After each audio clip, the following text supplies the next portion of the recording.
ஸ்தோத்திரம். நாம் கொஞ்ச நேரம் கர்த்தருடைய சமூகத்தில் நாம் ஜெபிக்கலாம்.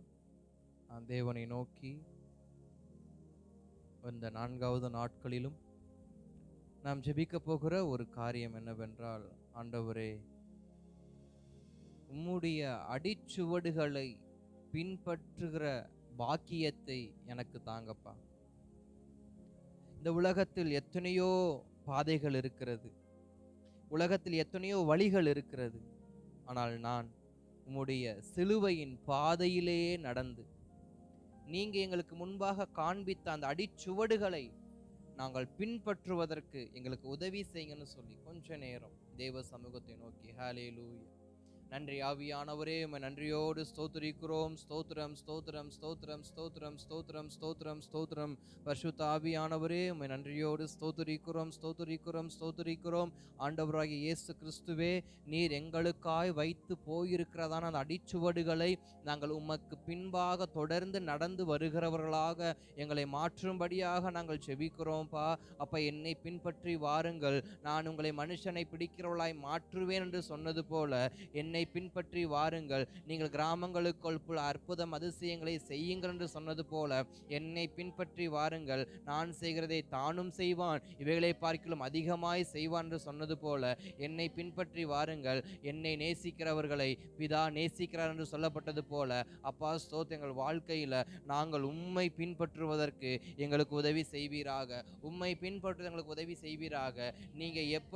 நீங்க ஆண்டவரே ஸ்தோத்திரம், பிசாசுக்கு எதிர்த்து நின்றீர்களோ அந்த பாதையில நாங்க நடக்க எங்களுக்கு உதவி செய்யுங்கப்பா.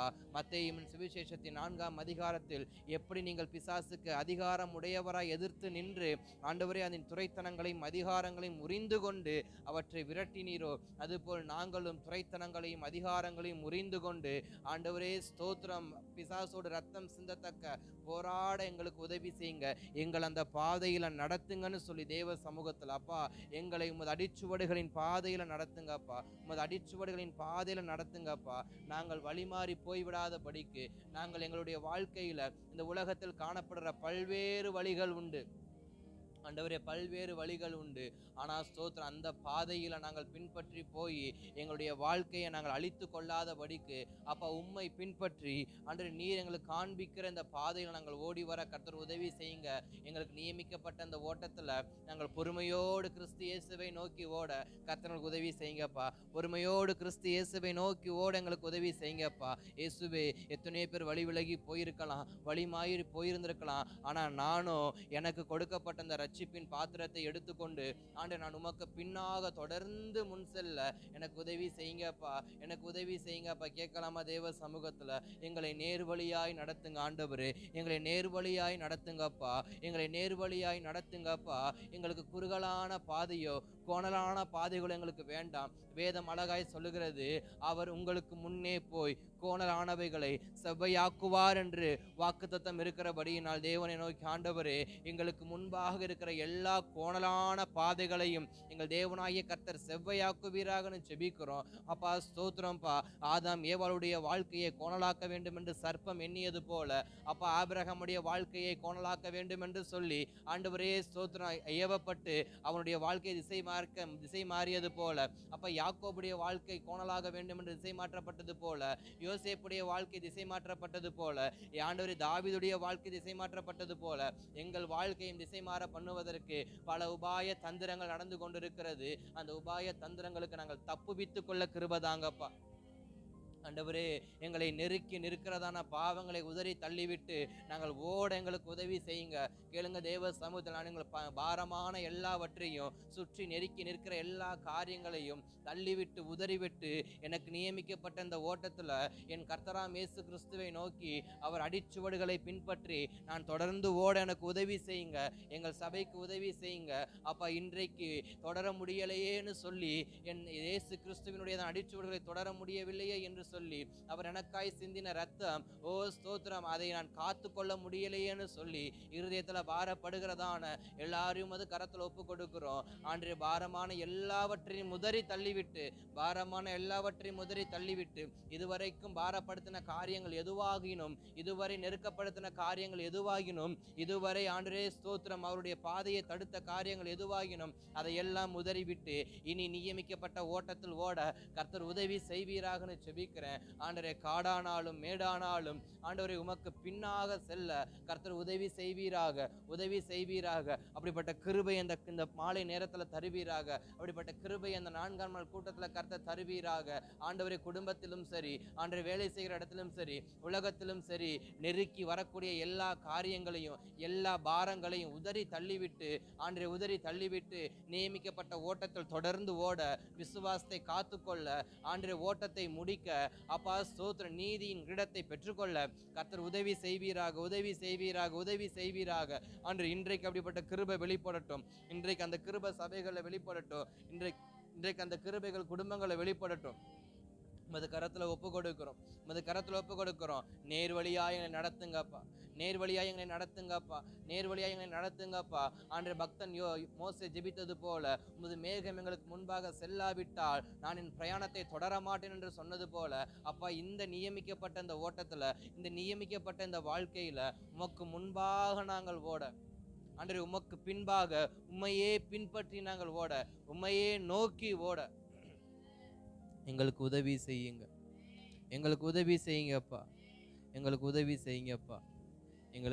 செய்யுங்கப்பா.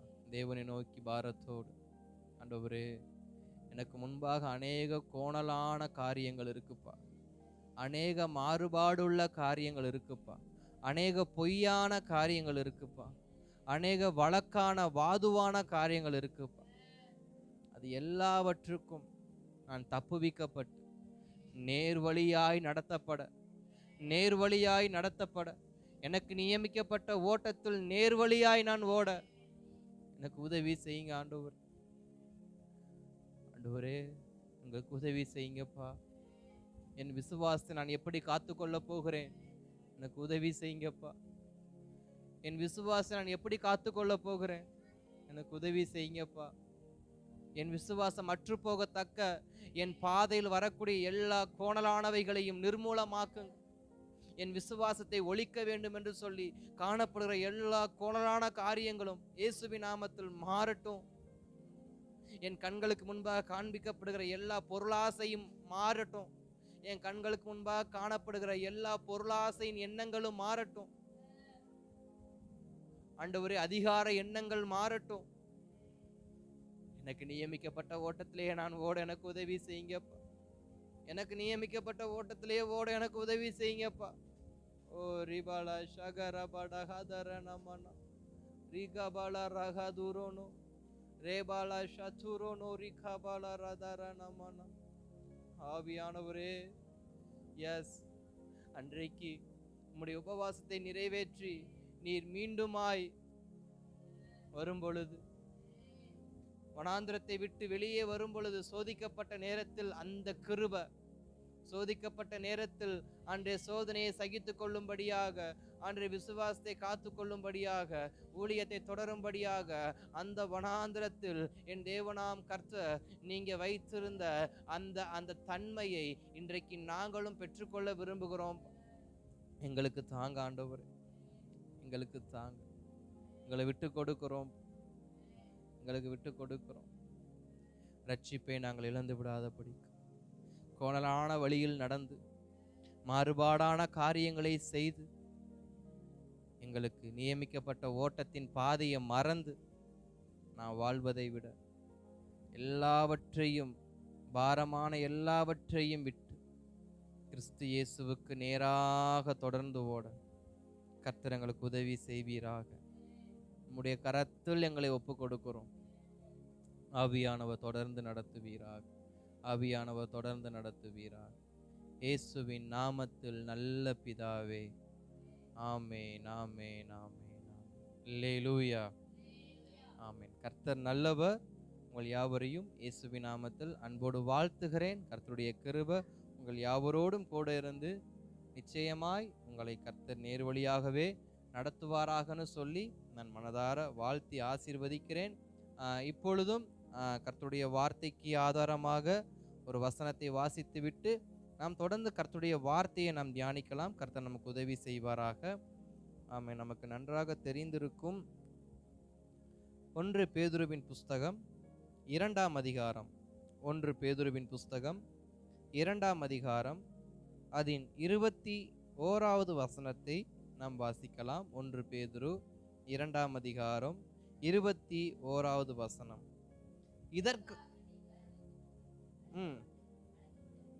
இதற்காக நீங்கள் அழைக்கப்பட்டு இருக்கிறீர்கள், ஏனெனில் கிறிஸ்துவும் உங்களுக்காக பாடுபட்டு நீங்கள் தம்முடைய அடிச்சுவடுகளை தொடர்ந்து வரும்படி உங்களுக்கு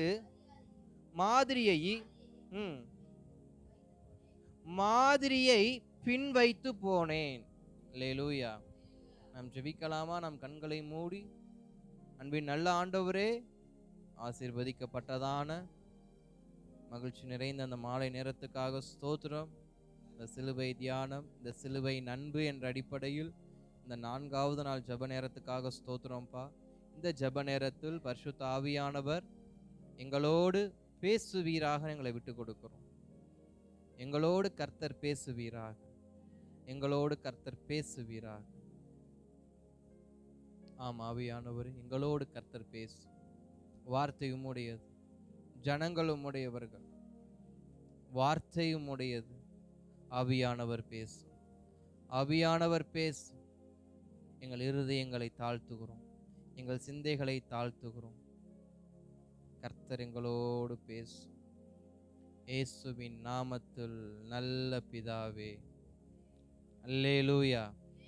கர்த்தர் நல்லவர். மீண்டும் ஒரு விசை வாசிக்கலாம், திருப்பிக் கொள்ளுங்கள். புதிய ஏற்பாட்டில் பக்கம் 319, புதிய ஏற்பாடு பக்கம் 319, 1 பேதுரு 2ஆம் அதிகாரம் அதன் 21வது வசனம்.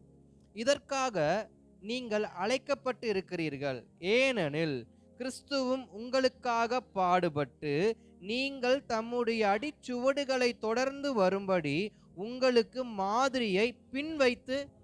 ஸ்தோத்திரம். அல்லேலூயா. ஆமென். அப்போஸ்தலனாகிய பேதுரு அவருடைய நிருபங்கள் பொதுவான நிருபங்களாக இருக்கும்.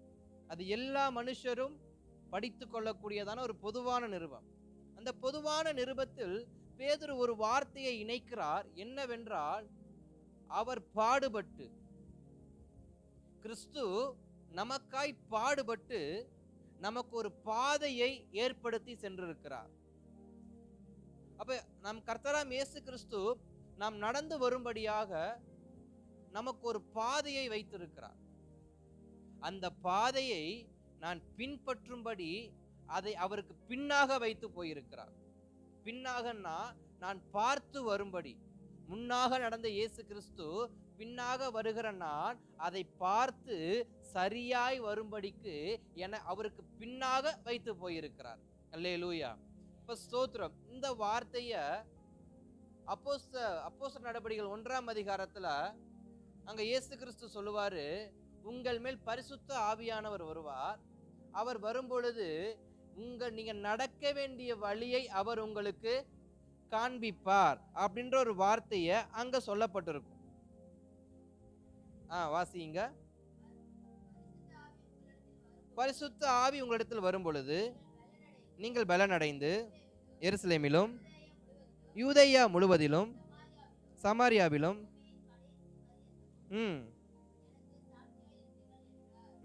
போதும். அப்ப பரிசுத்த ஆவியானவர் நம்மிடத்தில் வரும் பொழுது அவர் நம்மை பலனடைய பண்ணி நாம் நடக்க வேண்டிய வழியை நமக்கு காண்பித்து அவருக்கு சாட்சியாய் இருக்கும்படியாக அவர் நம்மை நடத்துகிறவராய் இருக்கிறார். அப்ப இங்க பேதுரு சொல்லுகிற ஒரு வார்த்தை என்னவென்றால், அவர் வைத்திருக்கிற வழி. இன்றைக்கு நாம் தியானிக்க போகிற வார்த்தை என்னவென்றால், நம்மை நேர் வழியாய் நடத்துவார். நம்மை சிலுவையின் அன்பு நம்மை நேர் வழியாய் நடத்தும். சிலுவையின் அன்பு நம்மை நேர் வழியாய் நடத்தும். எப்படி நேர்வழியாய் நடத்தும் என்றால், ஒரு நல்ல தகப்பன் ஒரு நல்ல தகப்பன் தன் பிள்ளை கெட்டு போக வேண்டும் என்று சொல்லி அவனுடைய வாழ்க்கையில் தீமையானதை அனுமதிக்க மாட்டார், தீமையானதை வாங்கி கொடுக்க மாட்டார், தீமையான நண்பர்களோடு தீமையான பழக்க வழக்கங்களை கற்றுக் கொடுக்க மாட்டார். காரணம், அவர் நல்ல தகப்பன். நல்ல தகப்பன், நல்ல மெய்ப்பன் தன் ஆடுகளை அறிந்திருக்கிறார். நல்ல மெய்ப்பர் தன் ஆடுகளின் சத்தத்தை அறிந்திருக்கிறார். வேதம் சொல்லுகிறது, ஆண்டவராய் இயேசு கிறிஸ்து சொல்லுகிறார், நானே நல்ல மெய்ப்பராய் இருக்கிறேன். அப்ப அவர் நம்முடைய சத்தத்தை நன்றாய் அறிந்திருக்கிறார். நம்முடைய சத்தத்தை அறிந்த அந்த நல்ல மெய்ப்பராம் இயேசு கிறிஸ்து நமக்கு ஒரு வழியை வைத்து போயிருக்கிறார். நீ இந்த வழியாக தான் வரணும், நீ வேறு வழியில் போய்விடக் கூடாது என்று சொல்லி நமக்கு ஒரு வழியை நியமித்திருக்கிறார். அதுல ஒரு சில வார்த்தையை மாத்திரம் நான் சொல்லிவிட்டு நான் கர்த்தருடைய வார்த்தைக்கு நேராக நான் போக விரும்புகிறேன். திருப்பிக் கொள்ளுங்கள், மத்தேயு எழுதின சுவிசேஷம் அதன் 4ஆம் அதிகாரத்தை திருப்பி வைத்துக் கொள்ளுங்கள். மத்தேயு எழுதின சுவிசேஷம் அதன் 4ஆம் அதிகாரத்தை திருப்பி வைத்துக் கொள்ளுங்கள். இந்த அதிகாரம் நமக்கு நன்றாய் தெரிந்தது. இயேசு தமது 40 நாள் உபவாசத்தை நிறைவேற்றிட்டு அவர் அந்த வனாந்தரத்தை விட்டு வெளியிலே வரும் பொழுது அங்கே அப்பொழுது பிசாசு அவரை பரிசுத்த நகரத்துக்கு நேராக கொண்டு போய் தேவாலயத்தின் உப்பரியின் மேல் அவரை நிறுத்தி, அப்ப அந்த 4ஆம் அதிகாரத்தின் முதல் வசனத்தில் பார்க்கும் பொழுது, அப்பொழுது இயேசு பிசாசினால் சோதிக்கப்படுவதற்கு ஆவியானவராலே வனாந்தரத்துக்கு கொண்டு போகப்பட்டு அவர் இரவும் பகலும் 40 நாள் உபவாசமாய் இருந்த பின்பு அவருக்கு பசி உண்டாயிற்று. அல்லேலூயா. இங்க ஒரு 3 காரியங்களை நாம் பார்க்க முடியும். இயேசு கிறிஸ்து நமக்கு வைத்து போகிற ஒரு 3 காரியத்தை நாம் இங்கு பார்க்க முடியும். இயேசு தன்னுடைய உபவாசத்தை, அதாவது ஜெபத்தை, நம்முடைய ஜெபத்தை அவர் முடித்துவிட்டு, அவருடைய உபவாசத்தை அவர் முடித்துவிட்டு அவர் மீண்டும் அந்த ஊழியத்தின் பாதையை ஆரம்பிக்கலாம், ஊழியத்தை தொடங்கலாம் என்று நினைக்கும் பொழுது அங்கு ஒரு சோதனை ஏற்படுகிறது. இன்றைக்கும் நம்முடைய வாழ்க்கையில் நாம் எப்பெல்லாம் கர்த்தருக்காக வாழணும்னு நினைக்கிறோமோ அப்பெல்லாம் ஒரு பெரிய சோதனை என்ன பண்ணும் வரும். ஏன்னா இயேசு கிறிஸ்து இந்த உபவாசத்தை எதற்கு வைத்திருக்கிறார்னா, அடுத்து அவர் செய்ய போறது ஊழியம். அடுத்து அவர் ஞானஸ்நானம் எடுக்கும்படி கலிலேய கடற்கரைக்கு போக போகிறார். அதற்கு முன்பாக நடக்கிற சம்பவம் தான் இந்த உபவாசம். தன்னுடைய 30வது வயதுல ஞானஸ்நானம் எடுப்பதற்கு முன்பாக 40 நாள் உபவாசத்தை முடித்துவிட்டு அவர் கலிலேயாவை நோக்கி போய் கொண்டிருக்கும் பொழுது ஆவியானவரால் அவர் என்ன பண்ணப்படுறார், சோதனைக்கு அனுமதிக்கப்படுகிறார். எப்படி சத்துருவானவன் யோபுவை சோதிக்க வேண்டும் என்று சொல்லி தேவனிடத்தில் உத்தரவு வாங்கி கொண்டு வந்தானோ, அதுபோல இங்கேயும் ஒரு சோதனை என்ன பண்ணுகிறது, நடக்கிறது. அப்ப ஸ்தோத்திரம், இயேசு கிறிஸ்துவுக்கு சோதனை ஏற்படுகிறது. நம்முடைய வாழ்க்கையிலையும் நாம் எப்பொழுதெல்லாம் கர்த்தருக்கு வைராக்கியமாய் வாழ நினைக்கிறோமோ அப்பொழுதெல்லாம் நம்மை அறியாமல் நம்முடைய வாழ்க்கையில் பல சோதனைகள் ஏற்படும். நம்முடைய குடும்பத்தில் சோதனை வரும், பிள்ளைகளுடைய வாழ்க்கையில் சோதனை வரும், நம்முடைய வாழ்க்கையில் சோதனை வரும், நாம் செய்கிற வேலையில் சோதனை வரும். ஏதோ ஒரு விதத்தில் நமக்கு சோதனையை பிசாசானவன் கொடுத்து கொண்டே இருப்பான். அந்த சோதனையை நாம் எப்படி ஜெயிக்கிறோம்? ஏன்னா சோதனையை சகிக்கிற மனுஷனே பாக்கியவான். வேதம் அப்படிதான் நமக்கு கற்றுக் கொடுக்கிறது. சோதனையை சகிக்கிற மனுஷன் பாக்கியவான். நாம் இயேசுவை பின்தொடருவோம், நான் இயேசுவுக்கு பின்னாக நடப்பேன், நான் வாழ்ந்தாலும் நான் மரித்தாலும் இயேசுவுக்காகன்னு சொல்லி நாம் நம்முடைய வாழ்க்கையை வாழ்ந்து கொண்டிருக்கும் பொழுது நம்முடைய சோதனை காலகட்டத்தில், நம்முடைய சோதனையின் காலத்தில் நாம் எப்படி இருக்கிறோம்?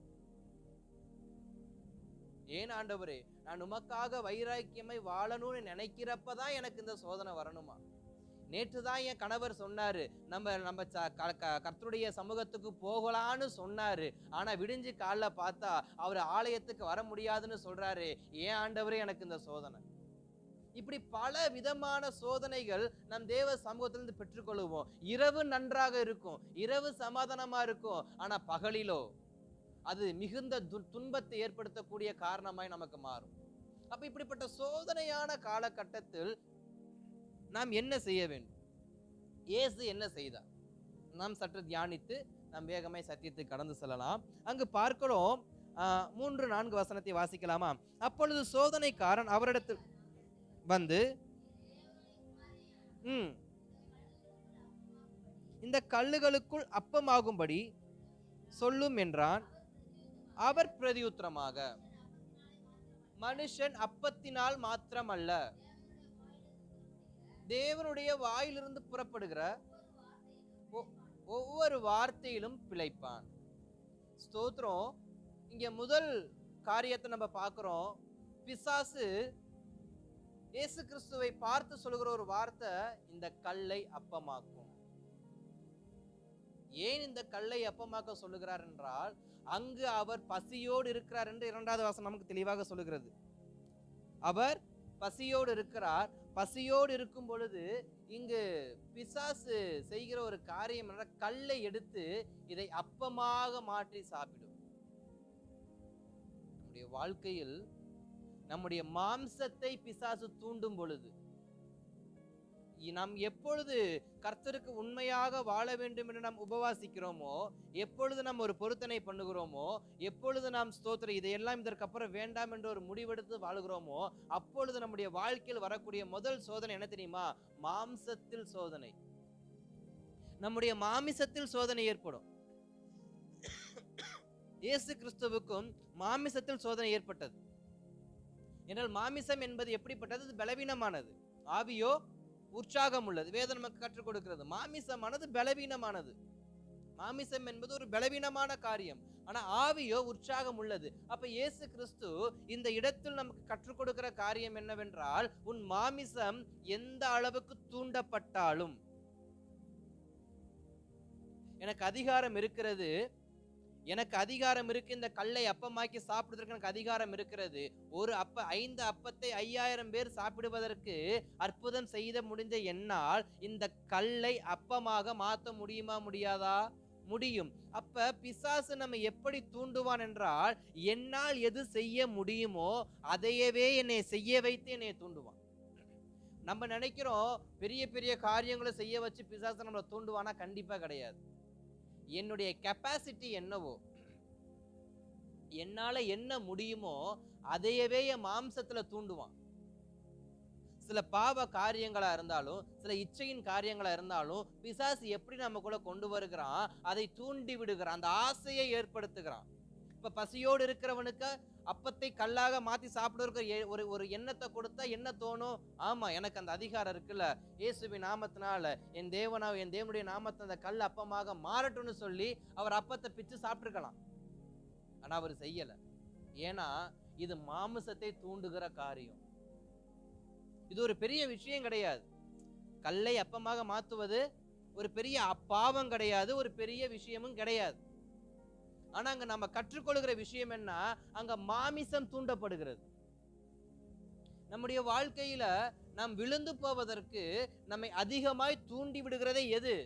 இந்த மாமிசம் தான். மாமிசத்தின் தூண்டுதலாலே நாம் அநேக நேரத்தில் விழுந்து விடுகிறோம். இது பாவம் அல்ல, இது பாவம் அல்ல, அது பாவம் அல்ல, இப்படி என்று சின்ன சின்ன காரியங்களை தொட்டு தொட்டு தொட்டு தொட்டு தொட்டு தொட்டு நம்மை அவன் விழுக வைத்து விடுகிறான். அப்ப இயேசு நம்ம கற்றுக் கொடுக்கிற முதல் காரியம், உன் மாமிசம் தூண்டப்படும் பொழுது அதை நீ ஆவியினால் அடக்க வேண்டும்.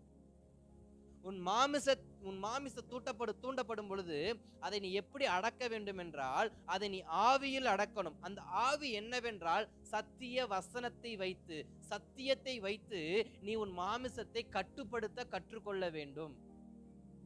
எப்படி கட்டுப்படுத்துறாருன்னு பார்த்தா, அங்க 4வது வசனம் சொல்லுது, அவர் பிரதியுத்தரமாக, மனுஷன் அப்பத்தினால் மாத்திரம் தேவனுடைய வாயிலிருந்து புறப்படுகிற ஒவ்வொரு வார்த்தையிலும் பிழைப்பான் என்று எழுதி இருக்கிறதே என்றார். இவன் சொன்ன காரியம் கல்லை அப்பமாக மாற்றும் என்று சொல்லி. ஆனா இயேசு கிறிஸ்து சொல்லுகிற காரியம், கல்லை அப்பமாக மாற்றுவது எனக்கு அற்ப காரியம், ஆனால் என் பிழைப்பு என் மாமிசத்தை நம்பி கிடையாது. என்னுடைய பிழைப்பு என் மாமிசத்தை நம்பி கிடையாது. என்னுடைய பிழைப்பு யாரை நம்பி இருக்குன்னா, என்னை படைத்த கர்த்தராம் தேவனை நோக்கி என்னுடையதான பிழைப்பு இருக்கிறது. நான் பிழைப்பதற்கு அவரே எனக்கு காரணராய் இருக்கிறார். ஏன் தெரியுமா? நான் மாமிசத்தில் பிழைத்து விடலாம் என்று நினைக்கலாம், ஆனா என்னால பிழைக்க முடியாது. நான் மாம்சத்துல நல்ல நிலைமைக்கு வந்துடலாம் நினைக்கலாம், ஆனா வர முடியாது. நான் மாம்சத்துல எல்லாவற்றையும் செய்து முடித்தரலாம் நினைக்கலாம், ஆனா செய்து முடிக்க முடியாது. நான் மாம்சத்தினால என் குடும்பத்துக்கு வேண்டிய சகலவற்றையும் சவதரித்து விடலாம் என்று நினைக்கலாம், ஆனா சவதரிக்க முடியாது. ஏன்னா அது மாமிசம், அது தூண்டப்படும் பொழுதுதான் செயல்படும். ஆனா ஆவி அப்படி கிடையாது. அது தேவனால் நம்மை நடத்தும். அது தேவனால் நம்மை நடத்தும். தேவனால் நடத்தப்படும் பொழுது அது நமக்கு பாவமாக மாறாது. அப்ப ஒவ்வொரு நாட்களிலும் நம்முடைய சரீரத்தில், நம்முடைய இருதயத்தில், நம்முடைய மாமிசம் தூண்டப்பட்டு ஏதாவது ஒரு காரியத்தை செய்யும் பொழுது நான் சொல்ல வேண்டிய காரியம், மாமிசமே அமைதியாயிரு. இதுக்கும் உனக்கும் சம்பந்தம் இல்ல. இயேசுவின் நாமத்தினால அடங்கிப்போ. நாம் நம்மை அடக்கிக் கொள்ள வேண்டும். கோபத்தை அடக்குவது போல. நமக்கு முன்பாக ஒரு உயர் அதிகாரி இருக்காருன்னா, அவரிடத்துல போய் நம்முடைய கோபத்தை நம்ம முழுசா காண்பிக்க மாட்டோம். ஒரு சிறு குழந்தைகிட்ட நம்முடைய கோபத்தை முழுசா காண்பிக்க மாட்டோம். நம்முடைய ஒரு வயதுக்கு அதிகமா மூத்த வயதுடையவர்கள் இடத்துல அதிகமான கோபத்தை என்ன பண்ண மாட்டோம், அதாவது பொதுவெளியில் என்ன பண்ண மாட்டோம், காண்பிக்க மாட்டோம். மறைமுகம் என்ன பண்ணுவோம், எல்லா வன்மத்தையும் நம்ம கக்குவோம் உட்காந்து. அப்ப ஸ்தோத்திரம் வேதம் நம்ம கற்றுக் கொடுக்கிறது, நீ மறைமுகமாகவோ அல்லது வெளியரங்கமாகவோ உன் மாம்சத்தை நீ அடக்கி கொள்ள கற்றுக்கொள்ள வேண்டும். உனக்கு அநேக அதிகாரங்கள் கொடுக்கப்பட்டாலும், உனக்கு அநேக வெகுமதிகள் கொடுக்கப்பட்டாலும், நீ எதை அடக்கி கொள்ள வேண்டும்? உன் மாமிசத்தை முதலாவது அடக்கி கொள்ள வேண்டும். இந்த மாம்சத்தை அடக்கி கொள்வது முதலாவது உன் உணவில், நம்முடைய ஆகாரத்தில் நம்முடைய மாம்சத்தை நம்ம என்ன பண்ணணும், கட்டுப்படுத்தணும். இது கேட்பதற்கு கொஞ்சம் சிரிப்பா இருந்தாலும் நம்முடைய உபவாசத்தை கெடுப்பதே எதுதான்? சாப்பாடுதான். நாம் உபவாசிக்க நினைக்கிறோம், ஆனா உபவாசத்தை நிறைவு செய்ய விடாதபடிக்கு இந்த சாப்பாடு என்ன பண்ணுது? ஏன்னா இங்க இவர் உபவாசத்தை முடித்து விட்டு கலிலேயாக்கு நேரா போய் ஞானஸ்நானம் எடுக்கணும். அதுதான் இயேசுநாதருடைய பிளான். ஃபாஸ்டிங் முடிச்ச கையோட எங்க போனோம்? பேப்டிசம் எடுக்க போனோம். ஆனா பேப்டிசம் எடுக்க போறதுக்கு முன்னாடியே இவருடைய ஃபாஸ்டிங் என்ன பண்ணணும், கெடுக்கிறது. அப்ப நம்முடைய ஃபாஸ்டிங் உடைய டைமிங்க நாம என்ன பண்ணக்கூடாது ஒரு நாளும், அதாவது நம்முடைய ஜப நேரத்தை எந்த இடையூறும் இல்லாதபடி செய்வதற்கு நாம் ஜாக்கிரதை உடையவர்களாய் இருக்கணும். அநேக நேரத்துல மாம்சம் தூண்டப்பட்டு ஆகாரம் புசிப்பது பாவம் இல்லை, ஆமா தானே? ஆகாரம் புசிப்பது பாவம் இல்லை, ஆனா உபவாசம் என்று அறிவித்து விட்டு ஆகாரம் புசிப்பது பாவம். அப்ப ஸ்தோத்திரம், இந்த கண்ணின் வெளிச்சம் தெரியாம தான் சின்ன சின்ன காரியங்களா செஞ்சு செஞ்சு நம்ம ஆவியில பலவீனம் உள்ளவர்களா மாறிடுறோம். இன்னைக்கு ஏன் மாம்சம் உயர்ந்து நிக்குது, ஆவி குறைந்து இருக்குதுன்னா, இப்படி சின்ன சின்ன காரியங்கள் நம்ம பாவம் இல்லை நினைச்சதுனாலதான் மாமிசம் இன்னைக்கு உயர்ந்து நிக்குது. ஆவியோ சோர்ந்து போயிருக்கு. எத்தனை மணி நேரங்கள் ஜபம் வைத்தாலும் இந்த ஆவி என்ன பண்ணும், அது கொரட்டடிச்சு தூங்கிட்டு தான் இருக்கும். காரணம் என்ன? என் மாமிசத்தை நான் பலப்படுத்தினபடினா ஆவி சோர்ந்து போயிருச்சு. ஆனா என்னுடைய ஆகாரத்தை நான் சரியான நிலையில் வைத்திருந்து, ஆகாரத்தை சரியான நிலையில் நான் என்னுடைய சரீரத்தில் வைத்திருந்தால் அது என்னை கட்டுப்படுத்தாது.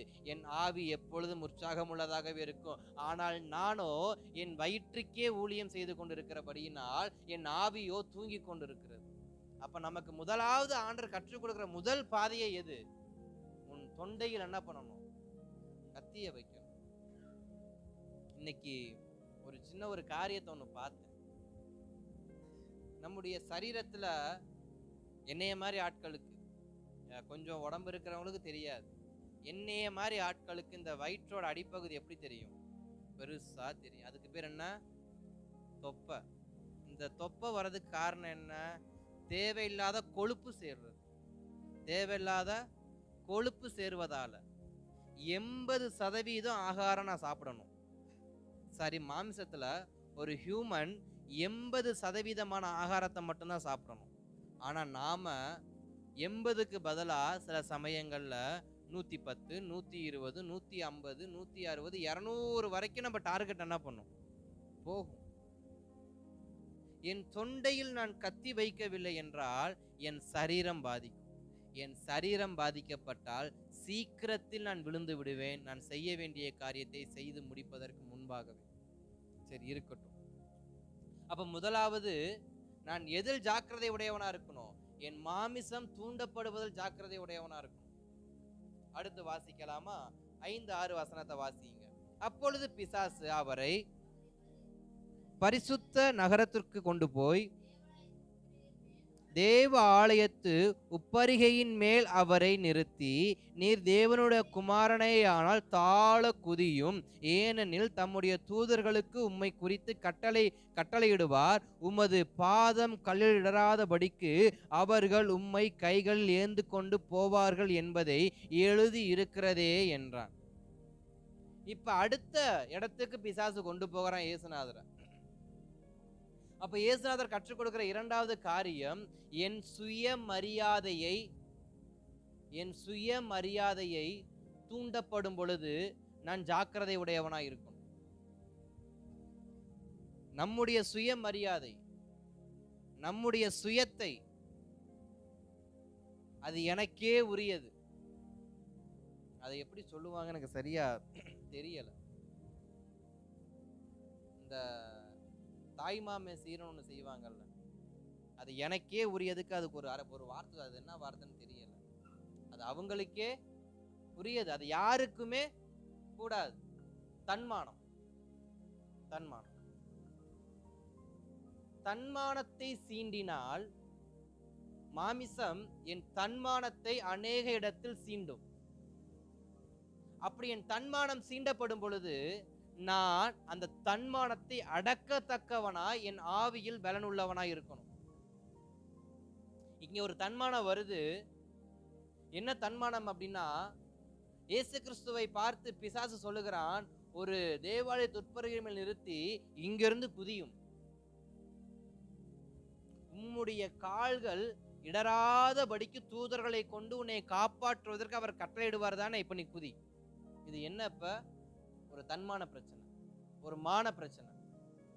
நம்முடைய மாமிசம் இரண்டாவது எப்ப வேகமா தூண்டப்படும்னா, மானத்தை முன்பாக வைக்கும் பொழுது, தன்மானத்துக்கு முன்பாக வரும் பொழுது. அதனாலதான் இயேசு கிறிஸ்து உபதேசிக்கும் பொழுது, ஒரு கணத்தில் அறைந்தால் மறு கணத்தை உன் தன்மானத்தை நீ சாகடி. முதல்ல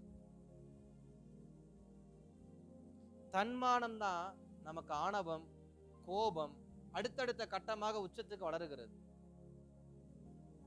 என்னுடைய தன்மானத்தை அவன் தூண்டி விட்டுட்டான். இப்ப சத்ரு தூண்டி விடுகிற ஒரு காரியம் என்ன? நீ இங்கிருந்து குதியும், அவர்கள் உம்மை காப்பாற்றுவார்கள். இப்ப குதிக்கலனா அது பொய்.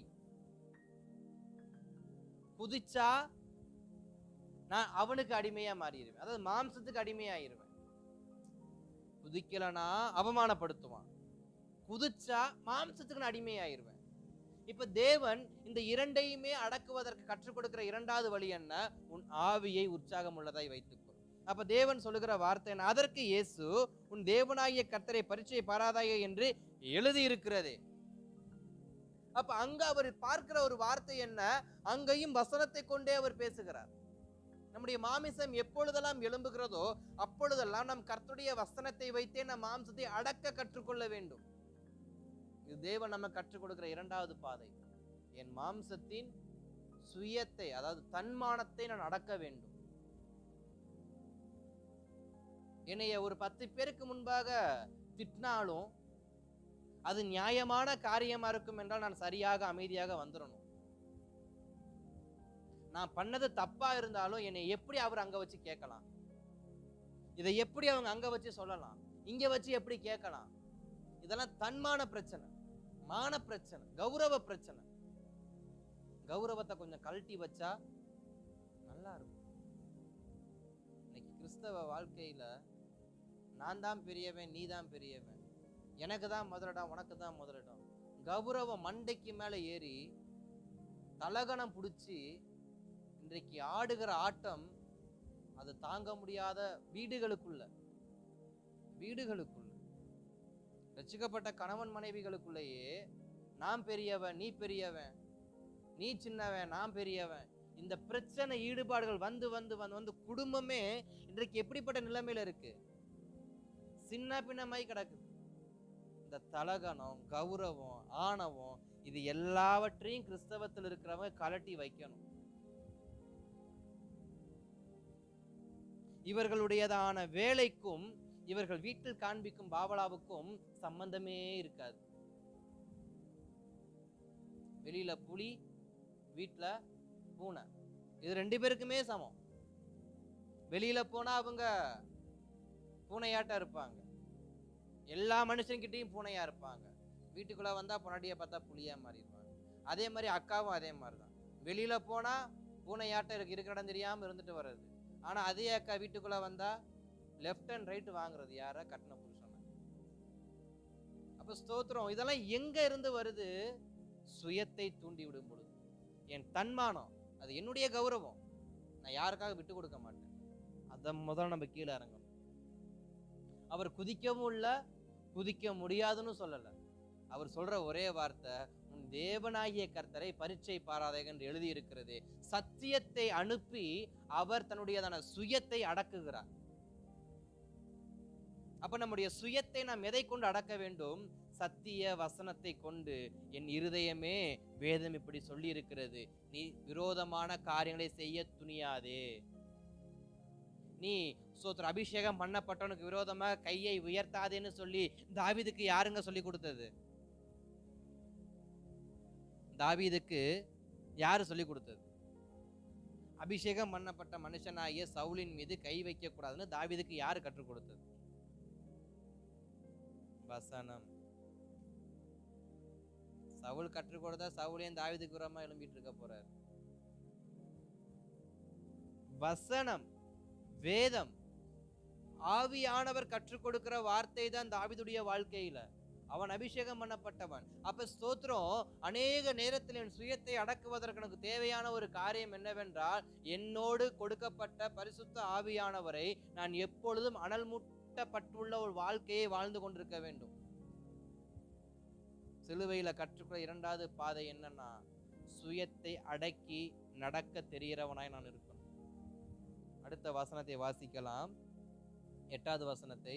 மறுபடியும் பிசாசு அவரை மிகவும் உயர்ந்த மலையின் மேல் கொண்டு போய் உலகத்தின் சகல ராஜ்யங்களையும் அவைகளின் மகிமையையும் அவருக்கு காண்பித்து, நீ சாஷ்டாங்கமாய் விழுந்து என்னை பணிந்து கொண்டால் இவைகளை எல்லாம் உனக்கு தருவேன் என்றான். 2வது அவன் காண்பிக்கிறது என்னன்னா, பொருளாசை, அதிகார ஆசை. பொருளாசை, அதிகார ஆசை. 3வது விஷயம், நம்முடைய இருதயம், நம்முடைய மாமிசம் வேகமா எதுக்கு தூண்டப்படும்னா, பொருளை பார்த்தால். பொருட்களை பார்த்தால் நம்முடைய மாமிசம் நம்மை அறியாமலே தூண்டப்படும். அது வீட்டுக்கு உபயோகமான பாத்திரங்களா இருக்கலாம், அல்லது 2 வீலரா இருக்கலாம், அல்லது ட்ரெஸ்ஸா இருக்கலாம். எது ஆனாலும் நம்முடைய மாம்சம் வாங்கி வீட்டுல வச்சிடணும். வாங்கி வீட்டுல வச்சிடணும். வீட்டுல இடம் இருக்கா இல்லையா, 2வது கொண்டு போய் வச்சிடணும். கொண்டு போய் வச்சிடணும். பொருளாசைக்கான இருதயத்தை நம்ம அடக்க கத்துக்கணும். பார்ப்பதெல்லாம் வாங்குவதற்கு நமக்கு அதிகாரம் இருந்தாலும், பார்ப்பதெல்லாம் வாங்கி வீட்டுல வைக்கிறதுக்கு வீட்டுல இடம் இருந்தாலும், அதை அடக்கி கொண்டு வாழ்வதற்கு எனக்கு அதிகாரம் இருக்கணும். தாவீது ராஜாவா இருக்கும் பொழுது அவர் நினைச்சிருந்தாருன்னா, யானையுடைய தந்தத்திலேயே கட்டில் செஞ்சிருக்கலாம், அல்லது சந்தன மரத்துல கட்டில் செஞ்சிருக்கலாம், இல்ல விலை உயர்ந்த பஞ்சுகள்ல கட்டில் செஞ்சிருக்கலாம். ஆனா அவர் எந்த படுக்கையில படுத்து தூங்கினாராம்? தரையில படுத்து தூங்கினாராம். அது ஒரு குறிப்பிட்ட காலம் எங்க படுத்து தூங்குறாரு? ஸ்தோத்திரம். இதை நான் எதுக்காக மென்ஷன் பண்றேன் அப்படின்னா, தாவீது அப்பதான் ராஜாவா இருக்கான். தாவீது அப்பதான் ராஜாவா இருக்கு. நம்ம ஊர்ல சில புது பணக்காரனை பார்த்திருப்பீங்க, யாராவது சில புது பணக்காரன்களை பார்த்திருப்பீங்க. இப்ப தாவீது யாரு? புதுசா ராஜா அரண்மனைக்குள்ள என்ட்ரியா இருக்கிற ராஜா. இது வரைக்கும் இவர் இருந்த இடம் எது? ஆடு மேய்க்கிற வனாந்திரம். இப்ப இவர் இருக்கிற இடம் எது? அரண்மனை. இவருடைய போஸ்டிங் என்ன? இஸ்ரவேல் தேசத்துக்கே ராஜா. இப்ப இந்த இஸ்ரவேல் தேசத்துக்கே ராஜாவை தெரிந்து கொள்ளப்பட்ட இந்த தாவீது எந்த மன பக்குவத்துல இருக்காருன்னு பாருங்க. கர்த்தருடைய ஆலயம் கூடாரத்தில் இருக்க நான் மரத்தால் செய்யப்பட்ட கட்டிலில் படுப்பது எப்படின்னு சொல்லி எங்க படுத்து தூங்கினாராம்? தரையில படுத்து தூங்கினாராம். இதே இடத்துல ஒருவேளை நானா இருந்திருந்தா என்ன பண்ணிருப்பேன் எனக்கு நிஜமாவே தெரியாது. இங்க இருக்கிற நாம் எல்லோருக்கும் திடீரென்று நம்முடைய கரத்தில் ஒரு ஒரு 100 கிலோ தங்கத்தை கொடுத்தாலோ அல்லது ஒரு 100 கோடி ரூபாய் பணத்தை கொடுத்தாலோ நம்ம என்ன செய்வோம் நமக்கே தெரியாது. நான் நினைக்கிறேன், கட்டிலுக்கு மெத்தையை தூக்கி எறிஞ்சிட்டு வெறும் கட்டை அடுக்கி வை, வெறும் 2000 ரூபாய் கட்டை 500 ரூபாய் கட்டை அடுக்கி வச்சு உருண்டு ஒரு பிறண்டு என்ன பண்ணிருப்போம் தூக்கத்தை. அது ஒரு ஆசை கழுத இருந்துட்டு போட்டோம். ஸ்தோத்திரம். அப்ப பிசாசு நமக்கு தூண்டுகிறதான ஒரு காரியம் என்ன? பொருளாசை. பார்க்கிறதெல்லாம் வாங்கணும், பார்க்கிறதெல்லாம் எனக்கு தான், பார்க்கிறதெல்லாம் எனக்கு தான், பார்க்கிறதெல்லாம் எனக்கு தான். இப்ப ஸ்தோத்திரம், பிசாசு இயேசு கிறிஸ்துவை காண்பிக்கிறப்ப இயேசு எல்லாத்தையும் பார்க்கிறாரு. எல்லாம் நல்லா தான் இருக்கு.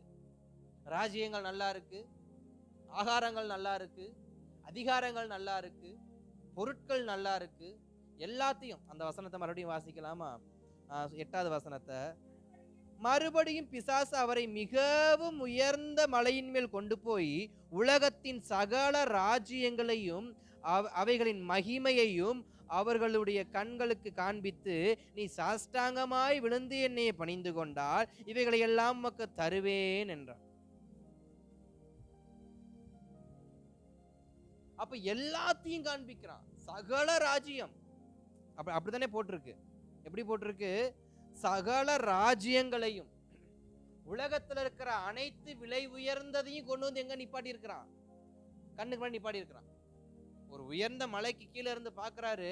இங்க பார்த்தா எகிப்துடைய விலையேற பெற்ற காரியம் இருக்கு, அங்க பார்த்தா எத்தியோப்பியா இருக்கு, அங்க பார்த்தா பாலஸ்தீனா இருக்கு. இப்படி ஒவ்வொரு நாட்டினுடைய விலை உயர்ந்த பொருட்கள், விலை உயர்ந்த காரியங்கள் எல்லாம் இருக்கு.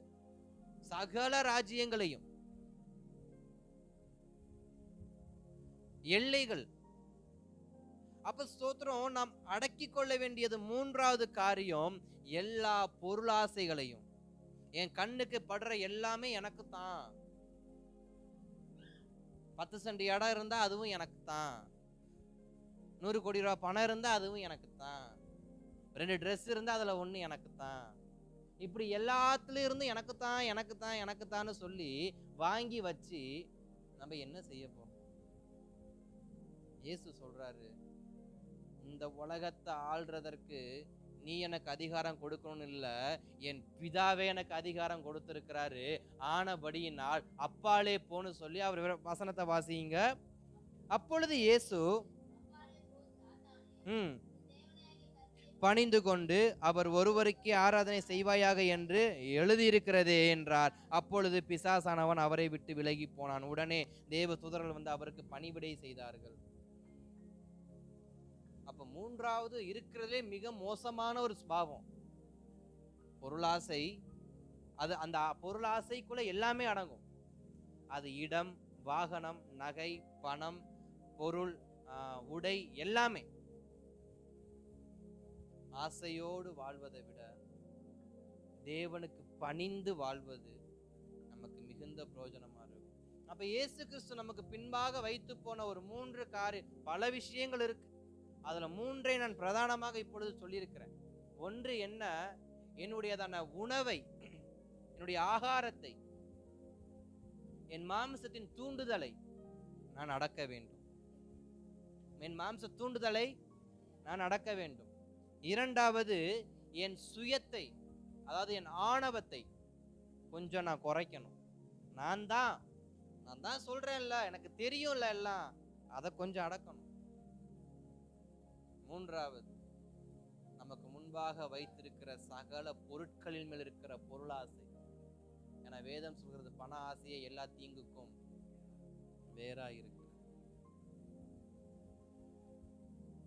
ஒருவருடைய வாழ்க்கையில பணமே இல்லாம தினக்கூலியான வாழ்க்கை வாழும் பொழுது அவங்க ஆண்டவருக்கு ஸ்தோத்திரம் பண்றாங்க.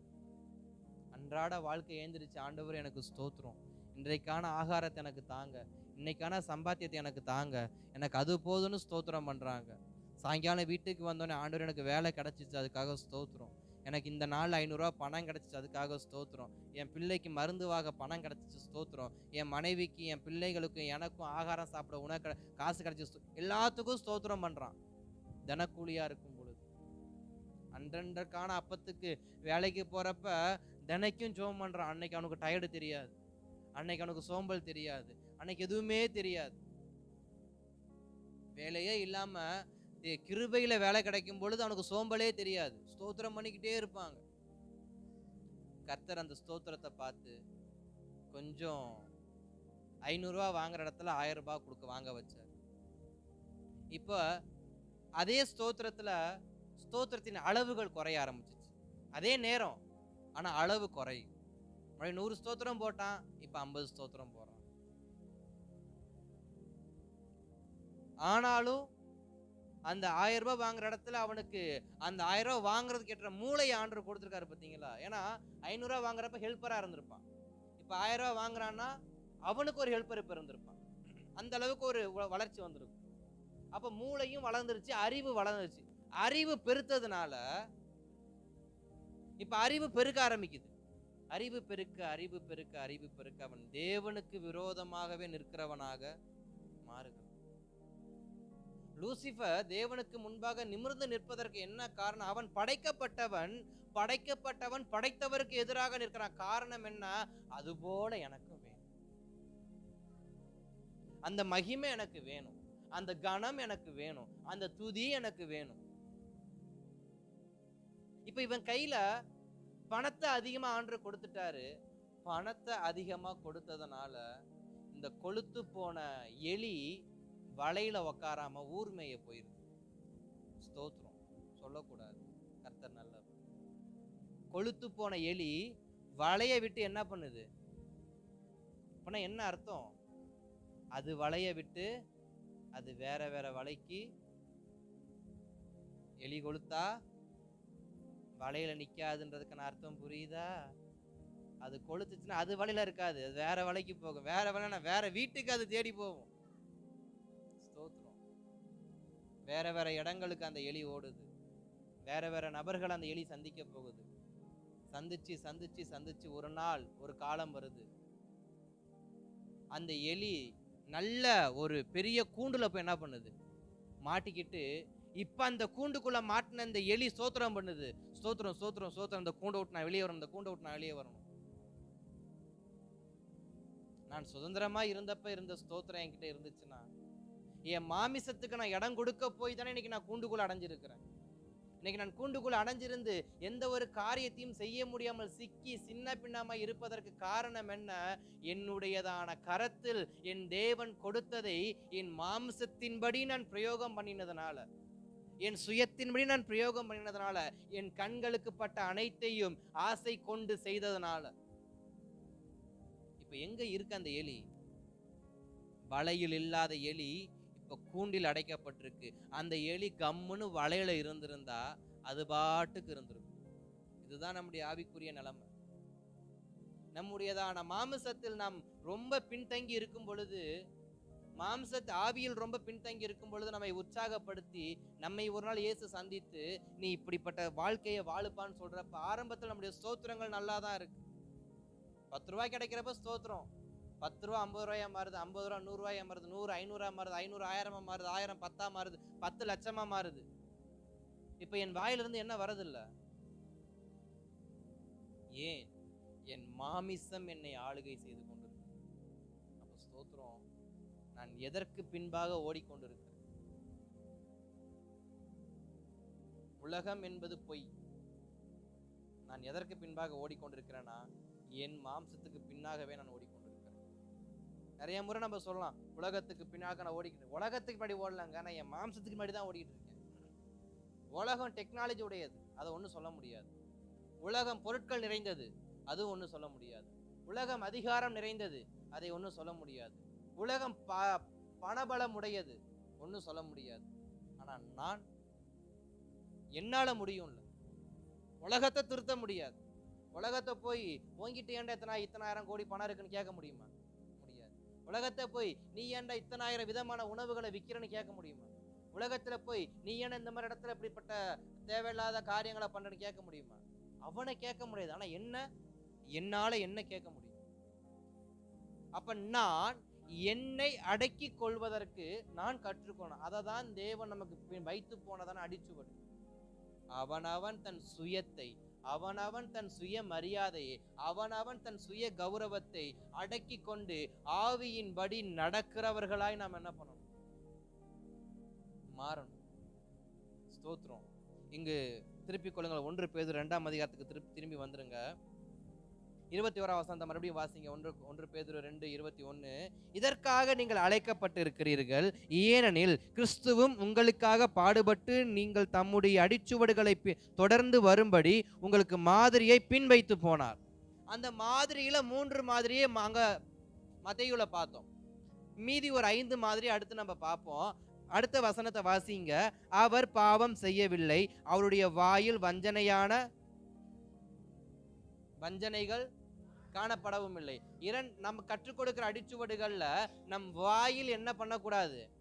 வஞ்சகம் இருக்க கூடாது. வன்மத்தை என் வாயில் இருந்து நான் ஒருபோதும் கக்க கூடாது. சிலுவையின் அன்பை பிடிக்கிற நான், சிலுவை நாதரை பின்தொடர்கிற நான், வன்மத்தை வஞ்சகத்தை நான் வைத்து கொள்ள கூடாது. நான் பாவம் செய்ய கூடாது. அடுத்த வசனம் சொல்லுகிறது 23.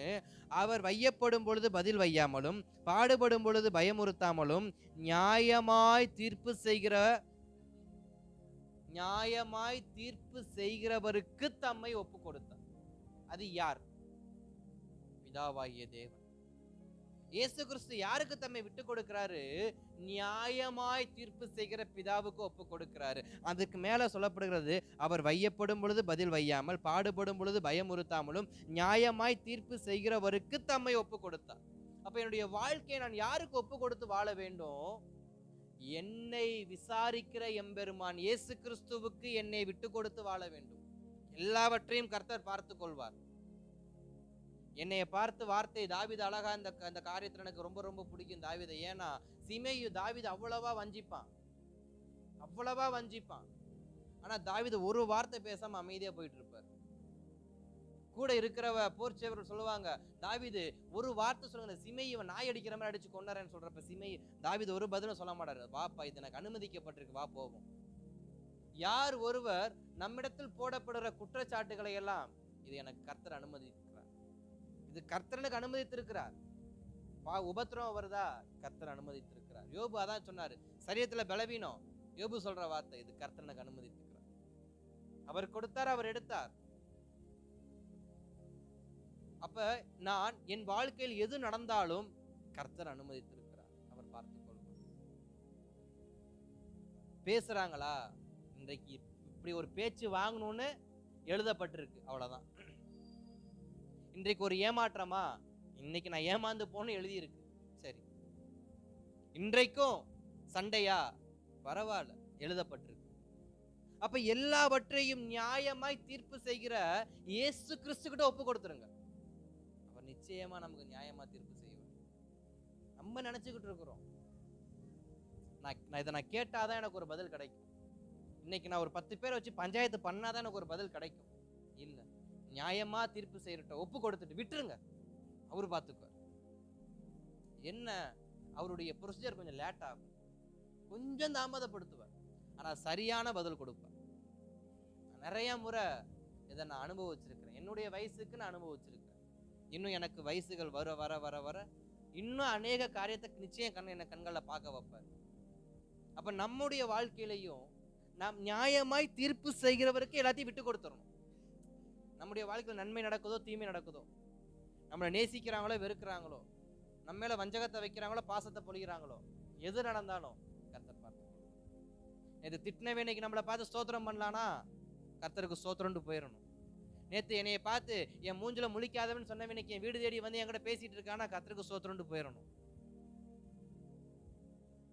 அதை விட்டுட்டு வாக்குவாதம் பண்ணி சண்டை போட்டு முடிய பிடிச்சுக்கிட்டு மண்டையை பிச்சுக்கிட்டு சாப்பிடாம இருந்து இவ்வளவு காரியம் பண்ணி நமக்கு எப்படி கர்த்தர் தீர்ப்பு செய்வார்? எல்லாத்தையும் நம்ம செஞ்சிட்டோம், நம்ம போராடுற எல்லா போராட்டத்தையும் போராடி முடிச்சிட்டோம். இப்ப கர்த்தாவே தீர்ப்பு செய்யுங்கன்னா எப்படி தீர்ப்பு வரும்? எதுவுமே செய்யாம நீங்க பாத்துக்கங்க ஆண்டவர், என்ன அவர் பார்த்துக்குவார். அடுத்த நான் 24வது வசனத்தை பார்க்கிறப்ப, நாம் பாவங்களுக்கு செத்து நீதிக்கு பிழைத்திருக்கும்படி அவர்தாமே தமது சரீரத்திலே தமது பாவங்களை சிலுவையின் மேல் சுமந்தார் அவருடைய தழும்புகளால். ஸ்தோத்திரம். இங்க தோமாவை நான் நினைவு கூற விரும்புகிறேன். தோமா துளியளவும் கர்த்தராம் இயேசுவை விசுவாசிக்காத ஒரு அவிசுவாசி. ஆனா சீஷன் லைவா பார்க்கலன்னா அவருக்கு நம்பவே அப்படிப்பட்ட ஒரு விசுவாசி தான் நம்ம தோமா. தேவன் சொல்லுகிற ஒரு வார்த்தை, நாம் பாவங்களுக்கு செத்து நீதிக்கு பிழைத்திருக்கும்படி அவர் தாமே தமது சரீரத்திலே நம்முடைய பாவங்களை சிலுவையில் சுமந்தார். அவருடைய தழும்புகளால் குணமானீர்கள் என்று வேதம் நமக்கு சொல்லுகிறது. அப்ப மூன்றாவது அடிச்சுவடு என்னன்னா, நான் அவருடைய தழும்பை நினைவு கூறுகிறவனா இருக்கணும். அந்த தழும்பு எதுக்கு ஏற்பட்டுச்சு? ஒருவருடைய சரீரத்துல தழும்பு ஏற்படுதுன்னா தழும்பு எப்படி ஏற்படும்? பல ரத்த துளிகள் சிந்தி அந்த இடத்துல அந்த காயம் சில நாட்களுக்கு ஆறாமல் இருந்து அதற்கு அப்புறமாக அது முழுமை அடையாம பட்டும் படாம அந்த அந்த புண்ணு ஆறுனதுக்கு அப்புறமா வரக்கூடியதுதான் தழும்பு. அப்ப ஸ்தோத்திரம், நாம் தழும்பை நினைவு கூற வேண்டும். அநேக நேரத்துல யாருடைய தழும்பை? எனக்காய் ஏற்றுக்கொண்ட சிலுவைநாதர் இயேசுவின் தழும்புகளை, அவருடைய கரங்கள்ல ஏற்பட்டிருக்க தழும்புகளை, அவருடைய முதுகுல ஏற்பட்டிருக்கிற தழும்புகளை நான் அடிக்கடி நினைவு கூறணும். நினைவு கூர்ந்தா நான் என்ன செய்ய மாட்டேன்? பாவம் செய்ய மாட்டேன். எபிரேயர் 6:6 ஒருவர் திருப்பிக்கங்கனே. எபிரேயர் 6:6. எபிரேயர் 6:6 சொல்லுகிறது, மறுதலித்து போனவர்கள் தேவனுடைய குமாரனை தாங்கள் மறுபடியும் சிலுவையில் அறைந்து அவமானப்படுத்துகிறபடியினால் மனம் திரும்புவதற்கு ஏதுவாய் அவர்கள் மறுபடியும் புதுப்பிக்கிறது கூடாத காரியம். தழும்புகளை நினைவு கூறாமல் தன்னுடைய பாவத்துக்கு வாழ்ந்து கொண்டு பாவத்துக்கு மரித்து பாவத்துக்கு செத்து நீதிக்கு பிழைக்காத ஒருவர் அவருடைய தழும்புகளை குறித்து தியானிக்க முடியாது. அப்ப நான் பாவத்துக்கு சாக வேண்டும் என்றால் நான் தழும்பை நினைவு கூற வேண்டும். அந்த தழும்பு எதற்காக? என் பாவம் மன்னிக்கப்பட வேண்டும் என்று சொல்லி எனக்காய் அவர் ஏற்றுக்கொண்ட காயங்களும் அந்த காயத்திலிருந்து வந்த இரத்த துளிகளும் அந்த காயங்கள் பல நாட்களாய் அவருடைய சரீரத்தில் இருந்து வேதனையை கொடுத்து ஆறி ஏற்பட்ட தழும்பு. அப்ப நான் பாவம் செய்யும் பொழுது நான் மறுபடியும் அவரை எங்கதான் வைக்கிறேன்? சிலுவையின் மேல வைக்கிறேன். அப்படிப்பட்ட என்னை என்ன பண்ண முடியாதுன்னு வேதம் சொல்லுது, மறுபடியும் புதுப்பிக்கிறது கூடாத காரியம். நான் எப்பொழுது நான் புதுப்பிக்கப்படுகிறது கூடாத காரியமா போகிறதுனா, நான் எல்லாவற்றையும் தூக்கி எறிந்து விட்டு எனக்கு தழும்பு வேண்டாம், நான் நீதியான வாழ்க்கையை நான் வாழ வேண்டாம், நான் பாவமான வாழ்க்கையை வாழ்ந்து சாகுறேன்னு சொல்றப்ப நம்மை புதுப்பிக்க முடியாதபடிக்கு நாம் தள்ளப்படுகிறோம். நாம் அடிச்சுவடுகள், மூன்றாவது அடிச்சுவடு என்ன? அவருடைய தழும்புகளால் குணமானோம். அவருடைய தழும்பை நாம் ஃபாலோ பண்ண. ஏன்? அது எனக்கு நீதியின் வாழ்க்கையை கற்றுக் கொடுக்கும். இயேசு கிறிஸ்துவின் தழும்பு எனக்கு நீதியின் பாதையை காண்பித்து கொடுக்குது. 4வது கடைசி வசனத்தை வாசிக்கலாமா? சிதறுண்ட ஆடுகளை போல் இருந்தீர்கள், இப்பொழுது உங்கள் ஆத்துமாக்களுக்கு மெய்ப்பெரும் கண்காணியும் ஆனவரிடத்தில் திரும்பி இருக்கிற. அப்ப வேதம் சொல்லுகிறது, இதுவரைக்கும் உனக்கு கண்காணி இல்லை, இதுவரைக்கும் உனக்கு மெய்ப்பன் இல்லை, ஆனா இப்போ உனக்கு கண்காணி இருக்காரு, இப்போ உனக்கு மெய்ப்பர் இருக்காரு, அவர் பக்கம் நீங்க திருப்பப்பட்டு இருக்கிறீர்கள். அப்ப வேதம் எனக்கு கற்றுக்கூட 4வது பாதை என்ன? ஆடுகளின் சத்தத்தை மெய்ப்பர் அறிந்திருப்பது போல மெய்ப்பனின் சத்தத்தை ஆடுகள் அறிந்திருக்க வேண்டும். மெய்ப்பனின் சத்தத்தை ஆடுகள் அறிந்திருக்க வேண்டும். நானே நல்ல மெய்ப்பன் என்று ஆண்டவராகிய இயேசு கிறிஸ்து சொல்லியிருக்கிறபடியினால் இந்த ஆடுகள் சங்கீதம் 23 சொல்லப்பட்டபடி என் வாழ்க்கை ஆசீர்வாதமாய் இருக்க வேண்டும் என்றால், நான் அந்த ஆசீர்வாதத்தை சுதந்திரிக்க வேண்டும் என்றால், நான் என் மந்தையின் மெய்ப்பராம் இயேசு கிறிஸ்துவுக்கு பின்னாகவே செல்லக்கூடியவனாய் இருக்கணும். அவருக்கு கீழ்ப்படிந்து நடக்கணும். அவர் என்னை வலது பக்கம் போக சொன்னா நான் வலது பக்கம் போகணும், என்னை இடது பக்கம் போச்சுன்னா இடது பக்கம் போகணும். அப்ப எனக்கு ஒரு வழியை வைத்திருக்கிறார். என்ன வழி? மெய்ப்பன் காண்பித்து கொடுக்கிற பாதையில் நான் நடக்க வேண்டும். மெய்ப்பர் இடது பக்கம் திரும்ப என்றால் இடது பக்கம் திரும்பணும், வலது பக்கம் திரும்ப என்றால் வலது பக்கம் திரும்பணும். அதற்கு நான் பரிசுத்த ஆவியின் அந்த வரத்தை பெற்றிருக்கணும், அந்த பரிசுத்த ஆவியின் அபிஷேகத்தை நான் பெற்றிருக்கணும். அது நான் நடக்க வேண்டிய வழியை எனக்கு காண்பிக்கும். அபிஷேகம் நாம் நடக்க வேண்டிய வழியை நமக்கு காண்பிக்கும். ஏன் நம்முடைய மாம்சத்துல நாம் விழுந்து விழுந்து போகிறோம்னு கேட்டா, நாம் அபிஷேகத்துக்கு முக்கியத்துவம் கொடுக்கிறது இல்ல, நாம் கர்த்தருடைய வார்த்தைக்கு முக்கியத்துவம் கொடுக்கிறது இல்ல, நாம் கர்த்தருடைய பிரசன்னத்துக்கு சில சமயங்களை முக்கியத்துவம் கொடுக்கிறது இல்ல, நாம் நம்முடைய மாம்சத்துக்கே முக்கியத்துவம் கொடுத்துறோம். அது ஆகாரமா இருக்கட்டும், சுய கௌரவமா இருக்கட்டும், பொருளாசையா இருக்கட்டும், பாவத்துக்கு மறிக்காத காரியமா இருக்கட்டும், அவருக்கு பின் செல்லாத காரியமா இருக்கட்டும், எல்லாவற்றுக்கும் நாம் எதை முன்வைத்தே நாம் வாழ்ந்து கொண்டிருக்கிறோம்? நம்முடைய மாமிசத்தையே முன்வைத்து வாழுகிறோம். வேதம் சொல்லுகிறது, நான் அல்ல. அப்போஸ்தலனாகிய பவுலுடைய ஸ்டேட்மென்ட்க்கு ரொம்ப பிடிக்கும். நான் அல்ல, கிறிஸ்துவே எனக்குள் வாழ்கிறார். இப்ப சிலுவையின் அன்பு எதை காண்பிக்கணும்? என்னுடைய சுய வாழ்க்கை அல்ல, அதை அது மரித்து போனது. நான் என்றைக்கு இயேசு கிறிஸ்துவை சொந்த இரட்சகராய் ஏற்றுக்கொண்டு ஞானஸ்நானம் எடுத்தேனோ அன்றைக்கே என்னுடைய பழைய வாழ்க்கை முடிந்திருச்சு. மீண்டும் அதை தட்டி எழுப்பி தடவி கொடுத்து அந்த பழைய மாமிச வாழ்க்கை வாழ்வதற்காக நமக்காக தேவன் ரத்தம் சிந்தல. இந்த சிலுவையின் அன்பு நமக்கு ஒரு புதிய பாதையில் பிரயாணிக்கும்படி அழைத்திருக்கிறது. இந்த சிலுவையின் அன்பு நான் மீண்டும் பாவத்தின் பாதையில் வாழ்வதற்காக அல்ல. இந்த சிலுவையின் அன்பு மீண்டும் நான் விழுந்து போகிற பாதைக்கு நேராக அல்ல. இந்த சிலுவையின் அன்பு மீண்டும் உலகத்தின் பாதைக்காக அல்ல. இந்த சிலுவையின் அன்பு ஜீவனுக்கு ஏதுவான பாதையில் நடப்பதற்கு. அந்த ஜீவனுக்கு ஏதுவான பாதை என்பது இயேசு கிறிஸ்துவே நோக்கி நமக்கு நியமிக்கப்பட்ட ஓட்டத்தில் நாம் பொறுமையோடு என்ன பண்ணுவோம்? ஓடும். அவர் பொறுமையாதான் நம்ம நடத்துவார், வேகமாக நடத்த மாட்டார். 100 மீட்டரை 1.10 செகண்டுக்குள்ள உசேன் போல்ட் என்ன பண்ணாராம்? ஓடி முடிச்சாராம். அந்த அளவுக்குலாம் கர்த்தர் நம்மளை என்ன பண்ண மாட்டார், வேகமான கொண்டு போக மாட்டார். அவருடைய நடத்துதல் பொறுமையா இருக்கும், ஆனா ஆசீர்வாதமாக இருக்கும். அல்லேலூயா. வேகமா ஓடி நாம் ஒன்னும் சாதிக்க போறது, ஆனா அதுவே நமக்கு நியமிக்கப்பட்ட ஓட்டத்தில் பொறுமையோடு கிறிஸ்து இயேசுவை நோக்கி ஓடும் பொழுது, பொறுமையாய் ஓடும் பொழுது அங்க இருக்கிற அழகை நாம் ரசிக்க முடியும், அங்க இருக்கிற ஆசீர்வாதம் ரசிக்க முடியும். ஊட்டி மலைக்கு நம்ம டிராவல் போறோம், ஊட்டி மலைக்கு நம்ம டிராவல் போறோம் இல்லை, ஏதோ ஒரு மலை நாட்டுக்கு நம்ம டிராவல் போறோம், கண்ணை மூடிக்கிட்டு அதுல ஏறி இறங்கிடுவோமா? அங்க போறதே எதுக்கு தான்? அங்க இருக்கிற அழகெல்லாம் பார்த்து ரசிக்கிறதுக்கு, அங்க இருக்கிற பூக்களை பார்க்கறதுக்கு, அங்க இருக்கிற மலைகளை பார்க்கறதுக்கு, அங்க இருக்கிற நீர்வீழ்ச்சியை பார்க்கறதுக்கு, அங்க வரக்கூடிய சின்ன சின்ன அழகான மிருகங்களை பார்க்கறதுக்கு.